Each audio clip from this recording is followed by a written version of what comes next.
SmartAd on internetireklaamivõrgustik, mis tegutseb Baltikumis.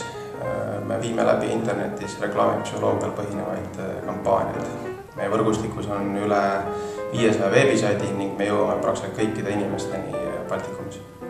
Me töötame peamiselt suurte ja keskmise suurusega ettevõtetega ja peamine väärtus on selles, et me teeme sihitatud kampaaniaid internetis ehk me leiame selle segmendi üles, selle õige sihtrühma, mis sellel ettevõttel on vaja, siis 50 000 inimest, 100 000 inimest, 200 000 inimest ja teeme relevantse konteksti juures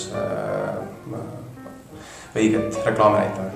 Sihtimise võimalusi on väga mitmeid, alates kontekstist, näiteks perefoorumid, Auto24, toidublogid, kuni selleni, et näiteks geotargeting, näidata reklaami ainult Tartu inimestele, kui sinu kliendid on ainult Tartus. Või ka siis venekeelne sihtrühm. Lisaks igasugused muud tehnoloogilised võimalused, näiteks näidata reklaami ainult Apple'i kasutajatele. Meie nägemuses turg liigub veelgi enam täpsema sihtimise poole ja oluline on siinkohal just reklaamipsühholoogia.